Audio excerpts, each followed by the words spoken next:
Hello and welcome. Pharma is the flavor these days, and we're going to be speaking with a very niche CRDMO player, and we'll explain what CRDMO is as well along the way. Welcome to All About Your Company. We're going to be speaking to Sai Life. Stellar performance last 12 months. We've seen a couple of blips on the stock price, but after those blips, the recoveries have been extremely good. And essentially, since listing as well, you've seen a 75 to 76% return that this one has given. So you've seen extremely good returns on the stock price. But let's try and understand first off what's interesting.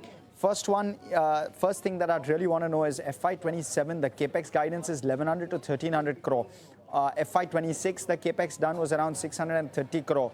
And the top line is 2100 crore. So I'm just trying to understand from management likely as to what's driving this kind of conviction and the kind of capex that they are putting in. Also, what the funding mechanism would be and what the new peak capacity could be from a revenue standpoint and from a capacity standpoint. Second, manufacturing.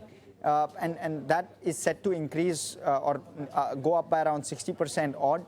But the growth guidance is only 15%. We'll try and get a sense as to why that is so, why this dichotomy between the very large increase in manufacturing capacity over the course of this year and the growth guidance being relatively subdued.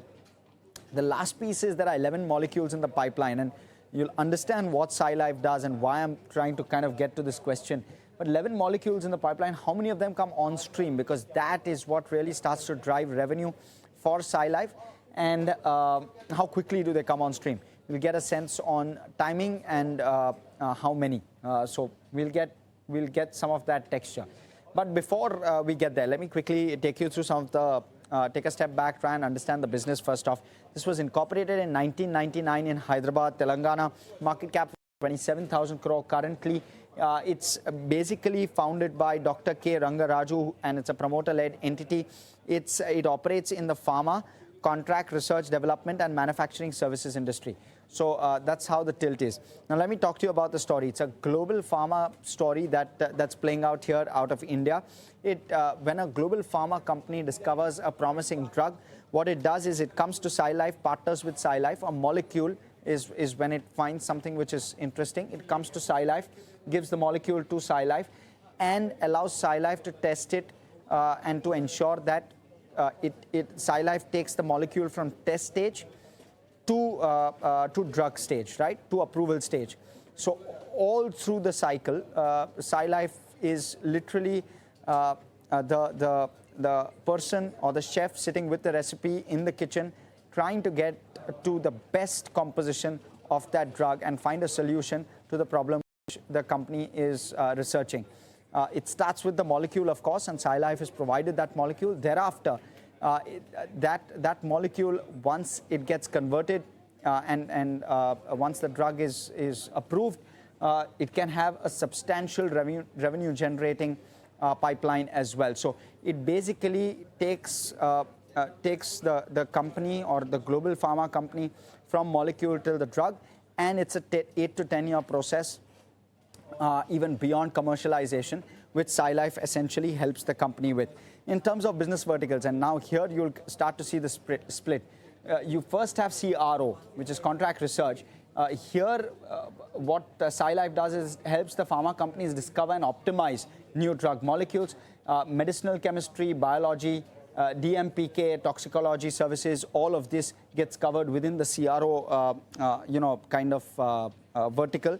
There are scientists which work along the customers' R&D teams. They build long-term customer relationships, and before the manufacturing begins itself, the relationships is already built. There's an entry point into the company, which is follow the molecule strategy. This is exactly where it starts. Now, the second part of the business, or the second vertical, is contract development.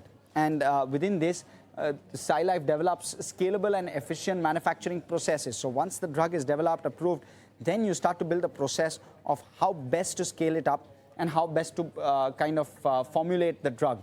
So it provides analytical and formulation development services, manufactures clinical trial supplies for human studies as well, and it bridges the gap between lab discovery and commercial production. So that's where Sai Life also handholds its customers. Last off, there's higher value-added services with high customer stickiness, of course, is something that they look to deliver to the customer. and therefore the margins start to increase as the period of or the relationship continues to grow. Last is contract manufacturing. This is obviously a predominant piece of the revenue towards the latter years. What you start to see is active pharmaceutical ingredients being manufactured for approved drugs, commercial quantities under global regulatory standards, of course US FDA compliant has to be, benefits customers because you already have a very good relationship with Sai Life. From molecule to commercialization, Sai Life has understood the entire life cycle and therefore has a better grip of the customer relationship as well as a better understanding with the customer. Last off, then there is long-term manufacturing contracts which get signed, which create recurring revenue. There are also master service agreements which ensure that across the life cycle, Sai Life has locked the customer in. Largest revenue opportunity in the molecule life cycle obviously comes at the point of commercialization, which is contract manufacturing. Now, in terms of products and services, I'll quickly take you through it. Drug discovery is the first one, and we kind of explained that. Then there's toxicology, there's process and analytical development, which is part of the development phase of the life cycle of the customer relationship with Sai Life. You've got formulation and clinical supplies, which also form part of that life cycle. I've explained that. Then there's commercial API manufacturing, where the predominant part of the revenue actually sits.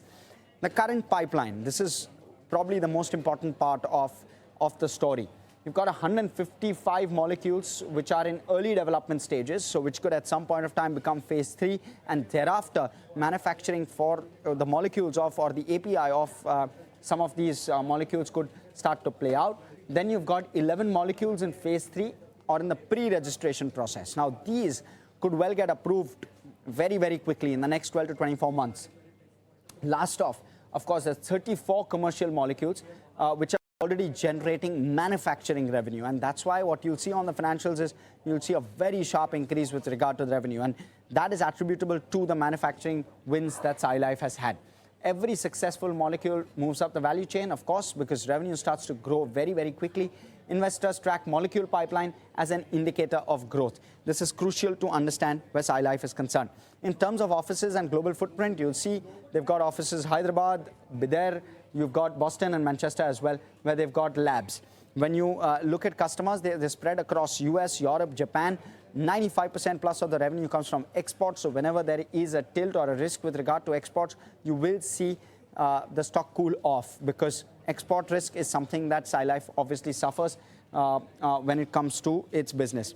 When you're looking at customers, they work with 300 plus global customers. 19 of the top 25 global pharma companies is who they work with. The average relationship with the global pharma companies is 11 years plus. So very, very long in terms of the relationship. Let's talk about the financials now. You've seen very strong growth on the top line. You've seen 22% growth top line. You've seen EBITDA growth at 55%. And bottom line, as a result of that scale, is up 227% 3-year CAGR. That's staggering in terms of the growth. It nearly triples its bottom line every year. That's essentially what this means. Revenue, EBITDA, let's pull those numbers up, give viewers a sense of that. There you go, last 5 years, you'll see very, very strong growth on EBITDA. And when you look at profit after tax as well, you'll start to see very, very strong growth from a very low base, of course, 10 crore to 349 crore. So you've seen very strong growth here. Margins and operationally, this is a sign that the company is starting to mature, and margins have gone from 14%, sub 14% to around 28%. The current guidance is 28 to 30% is the EBITDA margin band guidance. 15% is the top line growth guidance. I wonder why the growth guidance is well shy of what we've done over the last maybe 3 to 5 years.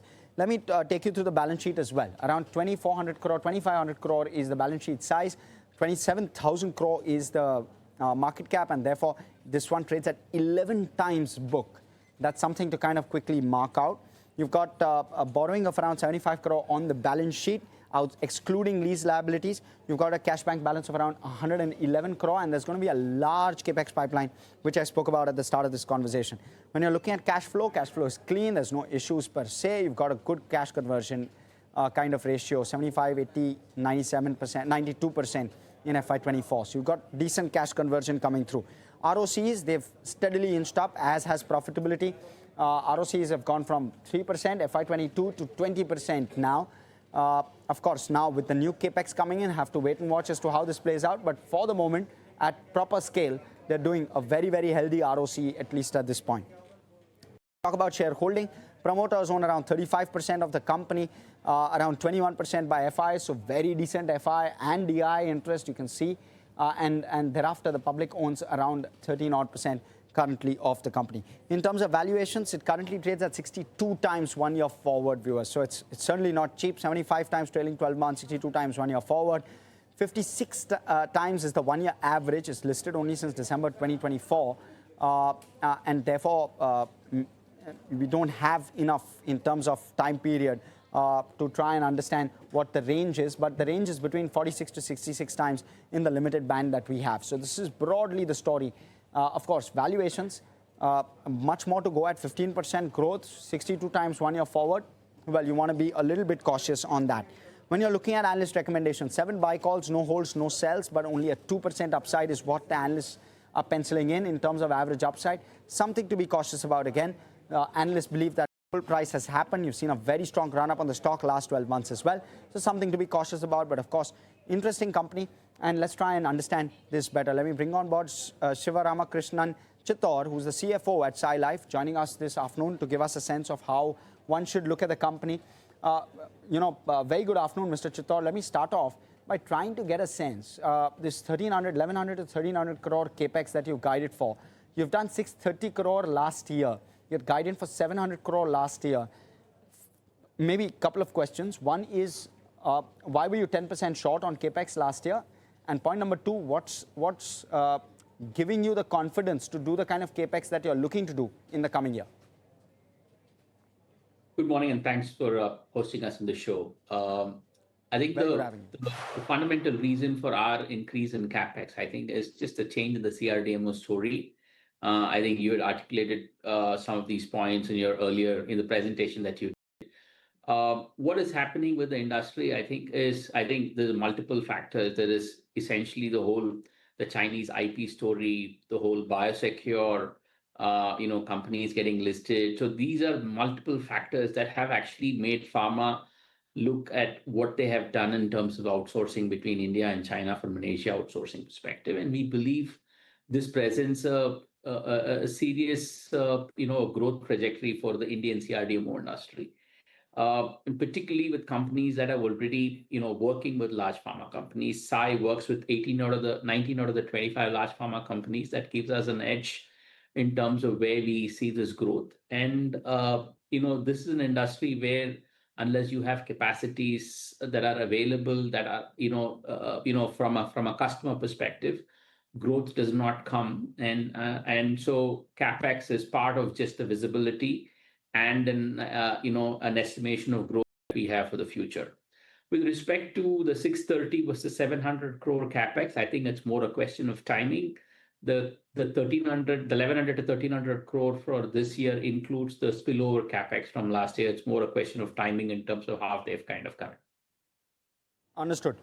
With regard to your capacity, you're currently at 700 kiloliters in terms of manufacturing capacity. Does this entire capex take you to 1150 kiloliters? Is my understanding right? And you do that by the end of FY27? Is that the right way to think of it? That's the right way to think about it. You're right. Okay. And 75% of this capex is only on capacity increase, right? Of the 1100 crore that you're proposing is only on capacity increase, right? That is correct. Okay. And therefore, the 15% growth you're guiding for, is that conservative?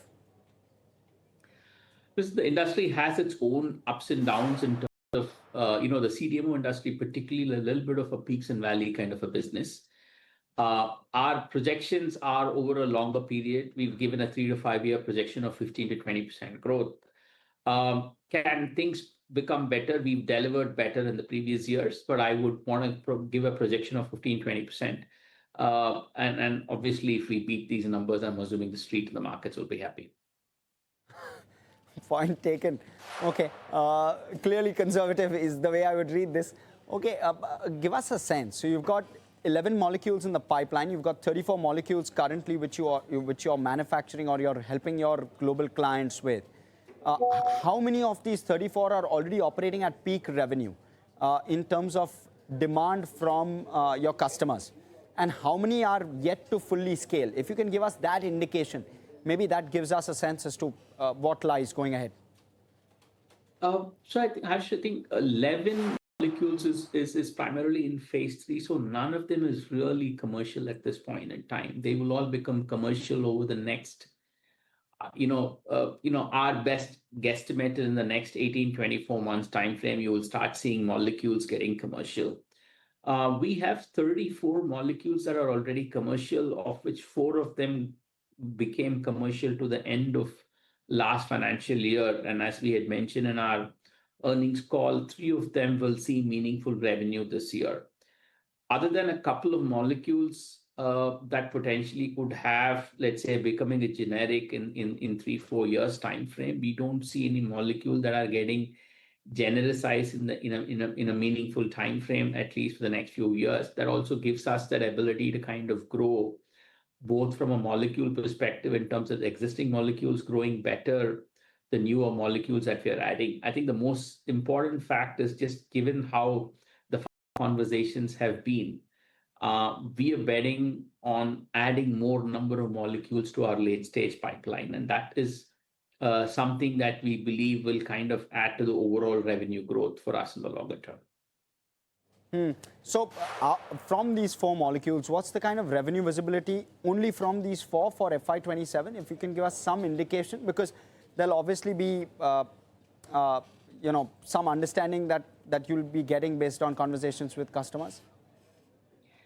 Yes, I think I'm talking about the 4 molecules which got approved at the fag end of FY26. Sorry if that wasn't clear. Correct. So I think 3 of the molecules we've already started commercial production this year, and we expect them to be meaningful revenues. Given our overall revenue sizes, we are not putting out an individual number here, but these will add meaningful revenue this year is how we see the 3 of the molecules. Okay. 1,100 to 1,300 crore in terms of capex. How are you funding it, sir? It'll be between debt and equity. I'm sorry, debt and internal accruals at this point in time. Yes. Okay. So maybe half, because that's broadly how maybe even EBITDA shapes up for you as the year goes by? I guess, without giving out the EBITDA number, what I would say is that predominantly EBITDA and debt too. Okay. And with regard to the asset turn, my understanding is around 1.2 to 1.4 times is peak asset turn. When do you get there? Which year, if you can give us an indication? We've given a medium-term indication for the one net asset turn of 1.2 to 1.4, and expect that to kind of be there around the 28, 29 kind of a time frame. The only caveat I want to put is that this was what we had projected during our IPO, and while we stand by it, I think there are some newer opportunities, things that we are seeing which we had not seen at the time of IPO, just in terms of investment growth and projection. In that case, we would probably go ahead, even if it means a small compromise on the asset turn, but if it's going to lead to a larger growth trajectory, because I think what we are seeing today in the last 12-15 months are opportunities that we have not seen prior. And that would mean if we have to invest ahead slightly higher, we would probably go ahead and do that, because that would probably lead to longer term growth for the business. Could you describe that a bit more? Is it new customers which is coming? Is it new cohorts, new kind of verticals in terms of opportunities? What's playing out that you're willing to maybe dilute down on asset turn, but you're still believing that the longer term growth visibility will be far stronger as a result? So what I'm saying is that at this point in time, I believe we can still keep to an asset turn at the timeline that we had mentioned. However, if there is a need for me to invest ahead, which probably dilutes that target by a year or so, we may probably still look at that, assuming that this will kind of give us a larger growth.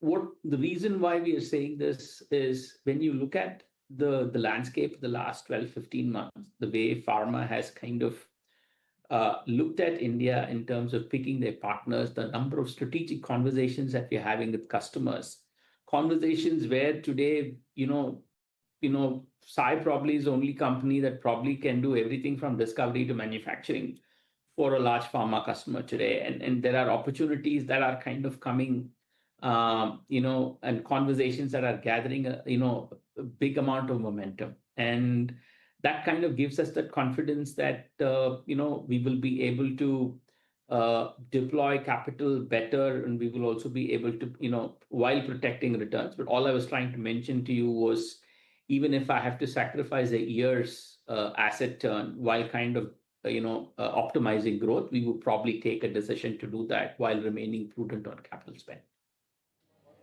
Okay. Mr. Chittor, I'm curious to know, does the Strait of Hormuz impact your business at all in any fashion?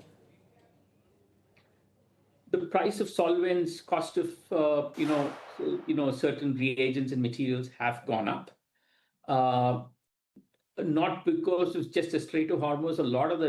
Most of our shipping, while our overall shipping costs have increased because of, even if you use the aerial route, you still had to pay higher costs.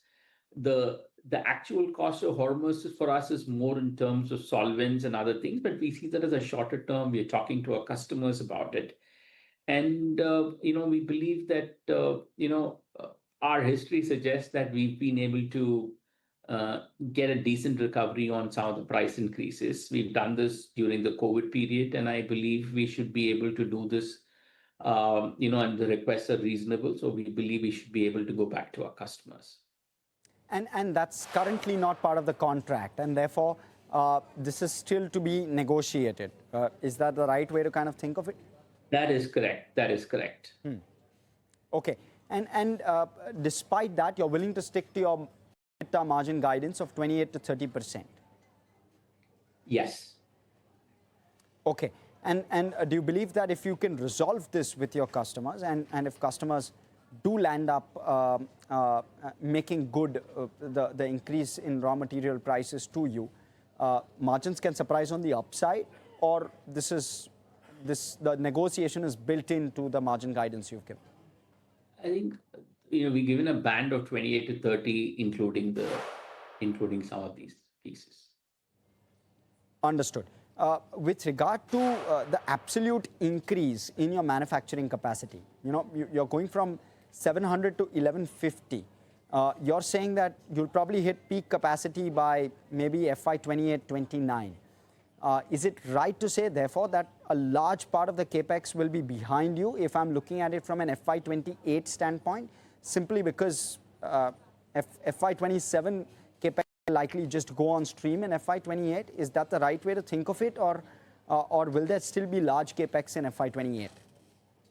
I think it depends on how, what kind of demand and visibility we are seeing at that point in time. Assuming at fiscal 28 we reach optimal capacity and we don't have any more capacity to kind of grow business, we will definitely go back and add capacity. And that's a good scenario for the business and for the investors. I think, if we see the demand softening, we will probably delay till the time we're ready to put capex. This business needs continuous capex investments, be it in terms of technology, be it in terms of infrastructure, be it in terms of capacity. And unless we are in tune with the latest technologies, latest modalities, business will suffer longer term. So capex will continue to be there. What scale and how much size and what are we doing is all it will kind of, all of this will depend based on how the business is shaping up. Right. Mr. Chittor, trying to understand, 90% of your revenue still comes from manufacturing, right? So that is still the powerhouse in terms of revenue generation, even though your relationships is what's driving the initial phase. Is that the right way to think of the business model of Sai Life, or have I got that wrong? So I'd say 65% of our business comes from the development and the manufacturing side, and 35% of our business comes from pure play research. So one of the biggest reasons, and our belief is that if India needs, to grow, and if Sai Life needs to grow, the D portion of the CDMO business, which is the development business, needs to scale up, because that is really what has helped some of the Chinese large companies to kind of scale up the way they've scaled up. And if you do not have this development engine running, which then gives you as many products into your pipeline, growth can be for a year or two, it can be based on one or two molecules, because if you're not feeding your development pipeline, look at the success rates of drugs from start to finish is probably between 1% and 2%. If you're talking such a low success rate from conceptualization till commercialization, there is a significant amount of attrition that happens on the pipeline as the pipeline progresses from early stage discovery or target ideation till commercialization. So our biggest success factor is defined by how we add molecules to the pipeline. Our rate of growth in terms of how I can deliver leverage growth depends on how much I manufacture. That's how I would put it. They're both important. One will not survive without the other, but that's how we look at the business. The development and the manufacturing businesses are, have to run in tune with each other for us to continue to deliver value. And therefore, do you believe that mix between 35-65 between development and manufacturing will likely continue even going forward, or does manufacturing increase as a piece of the pie? I think for the next couple of years or so, we believe that it will stay within a range. 35-40%, 60-65% is how we look at it. Couple of percent here and there, but that's really where we believe it will kind of stay. Okay. And with regard to customer concentration, the top 10 customers deliver 50% of your top line, or contribute around 50% of your top line, top 5 around 35-40%. Is there, given the pipeline that you have, will that likely diversify, and will that risk slowly over maybe the next couple of years? What can you see over the next couple of years with regard to this part of or this metric? Our largest customer is still 12% today, probably one of the lowest in terms of concentration risk in the industry today as we see it. As you rightly pointed out, as business changes, customers come in, products kind of get commercialized and revenue streams change, there could be changes within that mix. Our constant objective within the organization is to understand this risk. And we not only look at the risk just by one number and a customer, we look at the type of the customer. If you're talking to 19 out of the 25 large companies by market cap, I think it's just not just the 20, 30, $40 million may not per se look bigger, but we look at that one level down to understand what kind of services are we offering. Is it just a single product, multiple products, multiple services?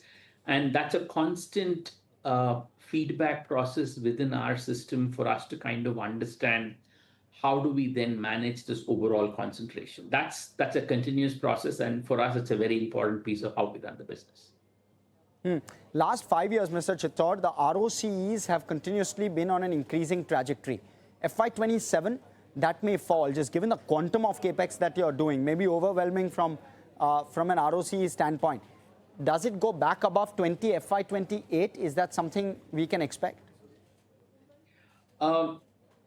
Objective is to kind of make it better without putting a number.